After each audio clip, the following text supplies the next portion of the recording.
जय हिंद, वंदे मातरम।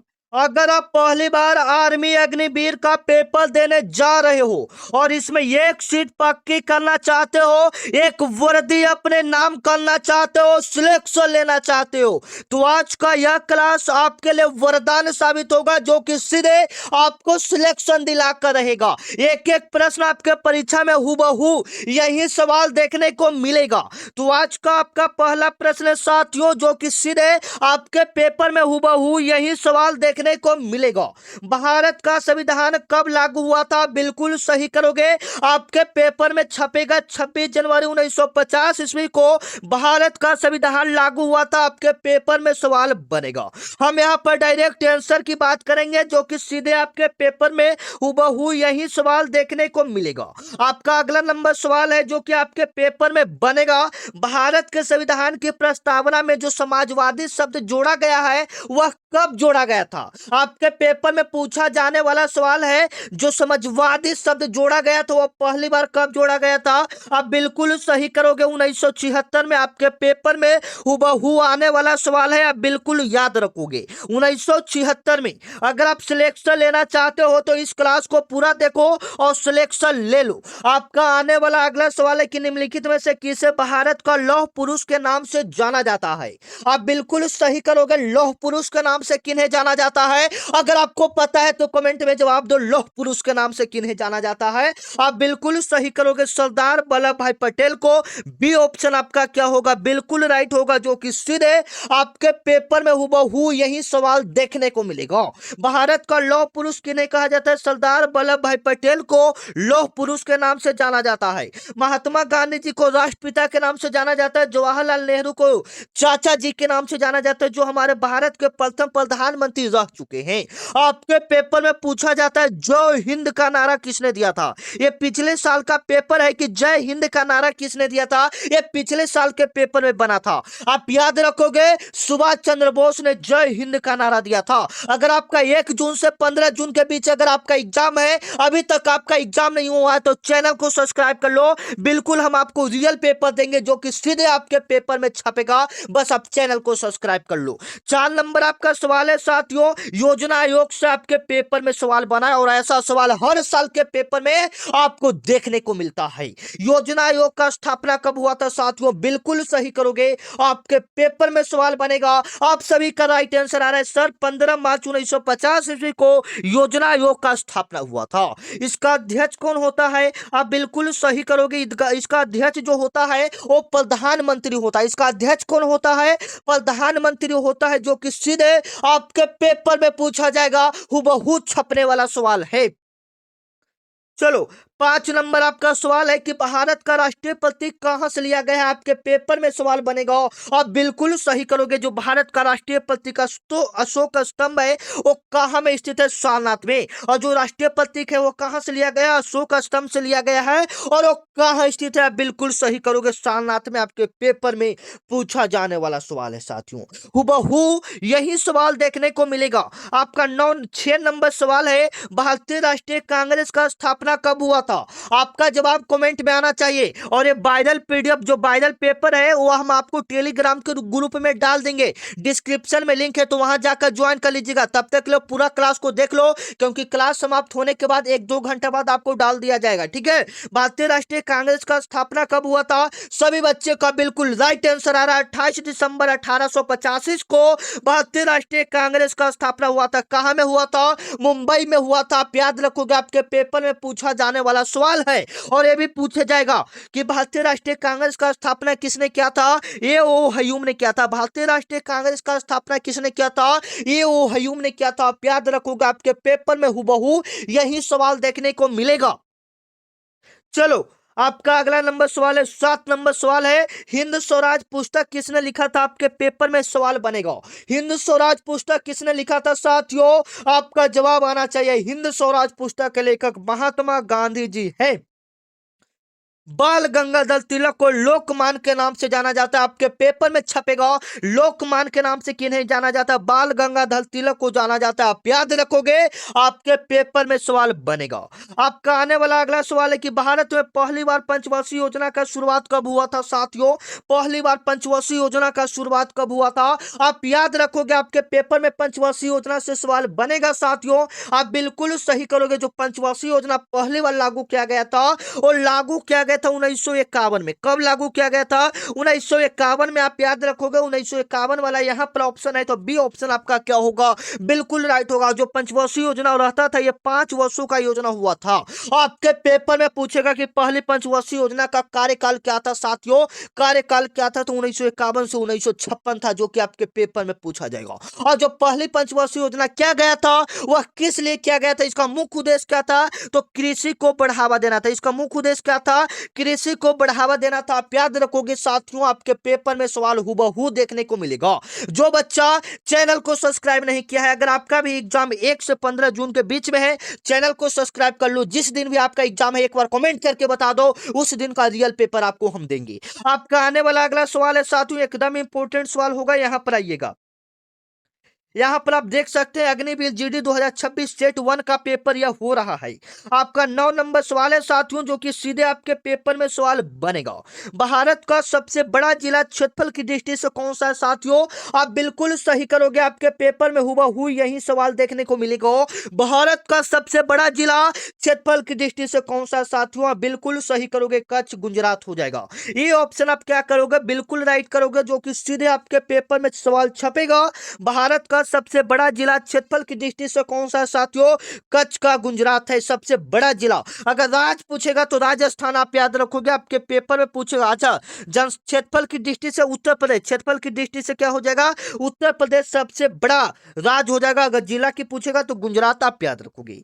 10 नंबर आपका सवाल है साथियों, निम्नलिखित में से कौन सा ग्रह, 1 मिनट, निम्नलिखित में से कौन सा ग्रह सूर्य के सबसे पास है?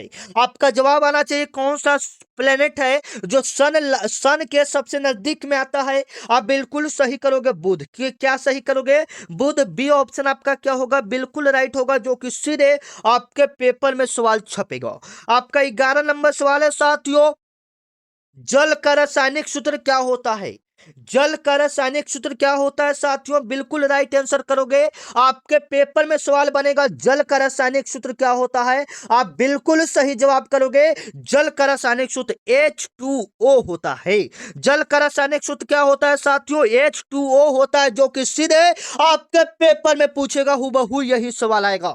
CO2 का पूरा नाम क्या होता है? कार्बन डाइऑक्साइड होता है। O2 का पूरा नाम क्या होता है? ऑक्सीजन गैस होता है। 12 नंबर आपका सवाल है साथियों, धातु का अयस्क किसे कहा जाता है? आपका जवाब आना चाहिए, धातु का अयस्क किसे कहा जाता है? आप बताइएगा, धातु का अयस्क किसे कहते हैं साथियों? हम लोग धातु और मिट्टी के मिश्रण को धातु का अयस्क कहते हैं। बी ऑप्शन आपका क्या होगा? बिल्कुल राइट होगा, जो कि सीधे आपके पेपर में सवाल बनेगा।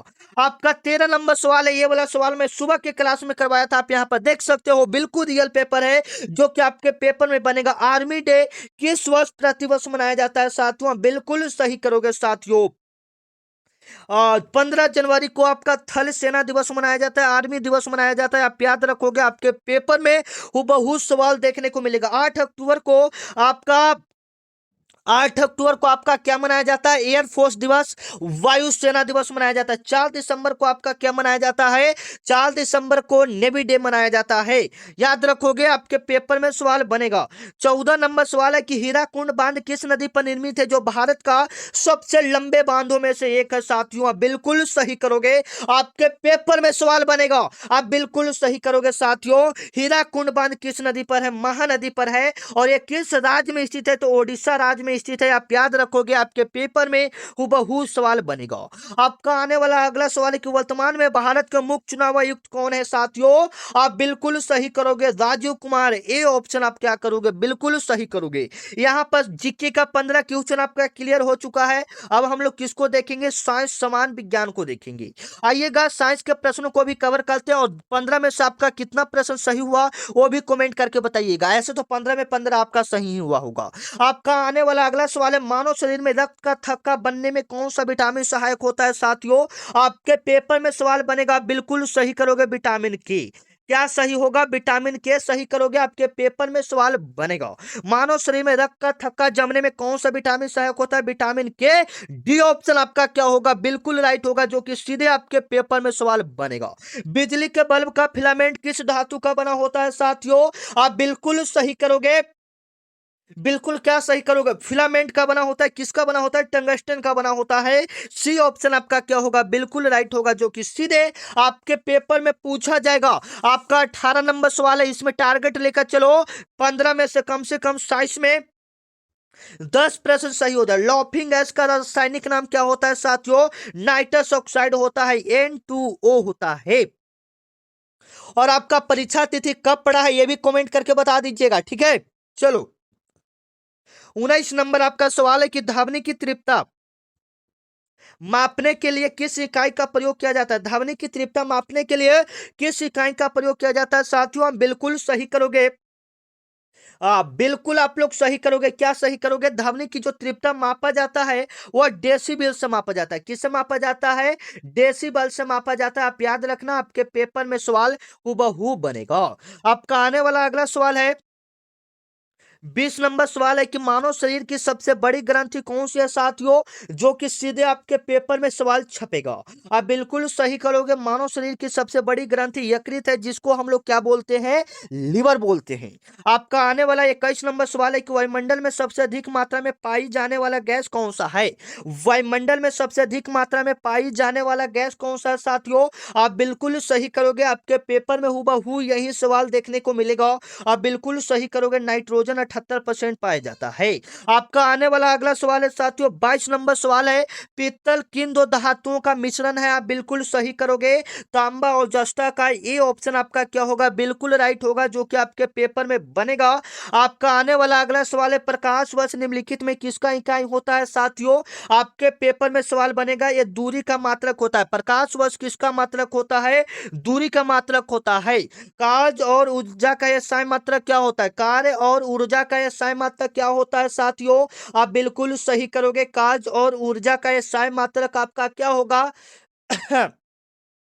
क्या होगा? कार्य और ऊर्जा का असहमत क्या होगा? जूल होगा। बल का क्या हो जाएगा? न्यूटन हो जाएगा। दाब का क्या हो जाएगा? पास्कल।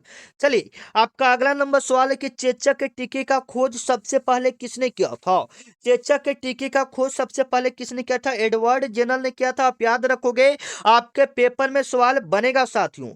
26 नंबर सवाल है, अम्लीय वर्षा का मुख्य कारण किन गैसों के वायुमंडल से मिलना होता है?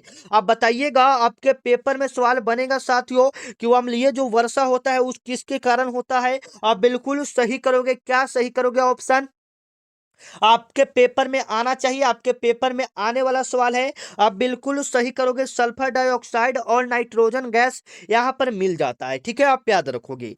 चलो, आपका 27 नंबर सवाल है, पौधे अपना भोजन बनाने के लिए प्रकाश संश्लेषण में कौन सा गैस से प्रयोग करते हैं? वो प्रयोग जो करते हैं साथियों, आप बिल्कुल सही करोगे, कार्बन डाइऑक्साइड प्रयोग करते हैं। आपका 28 नंबर सवाल है, जो कि सीधे आपके पेपर में सवाल बनेगा। आप बिल्कुल क्या सही करोगे? आपका जवाब आना चाहिए, गाड़ी के पीछे का ट्रैफिक देखने के लिए किस दर्पण का प्रयोग किया जाता है? उत्तल दर्पण का प्रयोग किया जाता है। 29 नंबर आपका सवाल है कि पानी का अधिकतम घनत्व किस तापमान पर होता है साथियों? आप बिल्कुल सही करोगे, 4 डिग्री सेल्सियस पर होता है, जो कि सीधे आपके पेपर में हूबहू बनेगा। आपका 30 नंबर सवाल है कि इंसुलिन की कमी से मानव शरीर में कौन सा रोग होता है? इंसुलिन की कमी से मानव शरीर में कौन सा रोग होता है साथियों? आप बिल्कुल सही करोगे, मधुमेह, डायबिटीज। सी ऑप्शन आपका क्या होगा? बिल्कुल राइट होगा। आपका आने वाला अगला सवाल मैथ का गणित का भाग 3 देखिएगा। यदि कोई आदमी यदि कोई आदमी 15 आदमी किसी काम को 20 दिनों में पूरा करता है, तो 12 आदमी उसी काम को कितना दिनों में पूरा करेगा? आपके पेपर में हूबहू ये सवाल देखने को मिलेगा। जब भी ऐसा क्वेश्चन आपके एग्जाम में आए, आपको एक ही सॉल्व करना है, 15 गुना 20 जो रहेगा उसको गुना में, और जो पूछ रहा है उसको बट्टा में कर दीजिए। अब आप कट कुट कीजिए, 3 से कटेगा 5 बार में, 3 से कटेगा 4 बार में, 4 से 20 कटेगा 5 बार में, 5 में 5 से गुना होगा 25 आदमी होगा। आपका आने वाला 32 नंबर सवाल है, एक आयतकार मैदान की लंबाई 30 मीटर, चौड़ाई 20 मीटर, तो उस मैदान का क्षेत्रफल कितना होगा? क्षेत्रफल बिल्कुल है, गुना कर दो 30 गुना 20, तो कितना आ जाएगा? 600 मीटर स्क्वायर आ जाएगा। 33 मीटर, 33 नंबर सवाल है कि किसी वस्तु को 400 रुपया में बेचने पर 10% का हानि होता है, तो उस वस्तु का क्रय मूल्य क्या होगा साथियों? आपके पेपर में सवाल बनेगा 10% का हानि होता है, तो ऐसे कैसे सॉल्व करेंगे? 450, 10% का हानि हो रहा है कोई भी चीज 100% का, तो 90 हो जाएगा। 10% का हानि हो रहा है 100 में 10 कम तो 90, और गुना में 100। यहाँ से एक जीरो से एक जीरो काटेंगे, एक कटेगा कितना बार में? 50 बार में। 50 से 10 से गुना करेंगे 500। ये ऑप्शन आपका क्या होगा? बिल्कुल राइट होगा। 34 नंबर आपका सवाल है साथियों, प्रथम 5 अभाज्य संख्याओं का औसत क्या होगा? प्रथम 5 अभाज्य संख्याओं का औसत कितना होता है साथियों? आप बिल्कुल सही करोगे। प्रथम 5 अभाज्य संख्या कौन कौन हो जाएगा? 2, 3, 5, 7, 9 तो नहीं होगा, 11। जो संख्या एक और अपने आप से कटे तो ये 5 गो हो गया। अब इसका औसत निकालो, तो इस सभी संख्या को ऐड करेंगे, 5, 5 5 10, 10 इधर 18, 28, 28 बटा 5 करेंगे, क्योंकि जितना संख्या रहता है नीचे तो 5.6 बार में आपका कट जाएगा। 35 नंबर आपका सवाल है, वह छोटी से छोटी संख्या ज्ञात करें जो 12, 15 और 20 से क्या हो? विभाजित हो। तो आप ऑप्शन देखकर पकड़ सकते हो, जो 12, 15, 20 से पूरा पूरा कट जाए। 12 से 40 कटता है, पहला तो ऑप्शन ऐसे ही गलत। 12 से 50 कटता है, नहीं ये ऑप्शन गलत। 12 से 60 कटता है, हाँ। 12 से 15 से 60 कटता है, हाँ। 20 से 60 कटता है, हाँ। तो छोटी से छोटी पूछा है तो 60 यहाँ पर हो जाएगा। ऐसे 120 भी सभी संख्या से कट जाएगा, लेकिन छोटी से छोटी तो 60। चलो, 36 नंबर आपका सवाल है कि 800 रुपया पर ब्याज, 800 रुपया पर 800 रुपया की राशि पर 5% वार्षिक साधारण ब्याज की दर से 3 वर्ष का साधारण ब्याज क्या होगा साथियों? आप बिल्कुल सही करोगे, 5%। तो 800 साधारण ब्याज वाला मूलधन गुने समय गुने दर, तो यहाँ पर हम पूरा कर देंगे ऐसे, बट्टा में 100, तो डबल जीरो से डबल जीरो, 8 दूनी 16, 16 तिया, ओहो, साधारण ब्याज है ना, तो कितना बार में कटेगा? 800 गुना, अच्छा 5 है ना, 5 है यहाँ पर, 5, तो 8 × 5 = 40, 40 दिया 120 रुपया। ए ऑप्शन आपका क्या होगा? बिल्कुल राइट होगा। 37 नंबर आपका सवाल है कि यदि किसी संख्या का 40% भाग 240 के बराबर है तो वह संख्या क्या होगा? कोई संख्या है उसका का 40%, तो 40/100 बराबर में 240 है, तो 40 से 240 कटेगा 6 बार में, आप याद रखोगे, और गुना होगा तो 600 आपका आ जाएगा। 38 नंबर सवाल है कि एक वृत्त का परिधि 7 सेंटीमीटर है, एक वृत्त का परिधि 7 सेंटीमीटर है, तो उसका परिधि क्या हो? सॉरी, त्रिज्या 7 सेंटीमीटर है, तो उसका परिधि क्या होता है? परिधि बराबर फॉर्मूला 2 पाई r, 2 गुना 22/7, और गुना में r 7, 7 से 7 खत्म, 22 दूनी 44 centimetre. Right answer A option बिल्कुल राइट होगा। आपका 39 नंबर सवाल है कि यदि यदि ए और बी का आयु का अनुपात 3:4 है, यदि उनकी आयु का योग 28 वर्ष है, तो बी का आयु क्या होगा? दोनों का आयु है 3:4, तो 3x + 4x अनुपात में होगा। दोनों का योग पूछ रहा है 88, 28, तो 7x = 28 आ जाएगा। ये कटेगा तो x = 4 आ जाएगा, x = 4। तो यहाँ पर बी का आयु पूछा है, तो बी का 4 है ना, तो 4 आया, और काटला पर भी 4, तो 4 चौका 16 गुना होगा। तो 40 नंबर सवाल है, सरल कीजिए, सिंप्लीफाई से क्वेश्चन है। 25 का 4 पहले ब्रैकेट का, तो 25 का 4 तो 100 इधर हो जाएगा, 100 प्लस में 50 इधर भागा करेंगे तो 10 आएगा। अब जोड़ेंगे तो 150, 110 प्लस में 50, 190, 90 प्लस में 50, 90 प्लस में 50, 140 आंसर। ठीक है, चलिए यहाँ पर सॉल्व कीजिएगा, आपका राइट आंसर। मिलते हैं नेक्स्ट वीडियो में, तब तक के लिए जय हिंद, वंदे मातरम। चैनल को सभी बच्चे सब्सक्राइब कर लेंगे।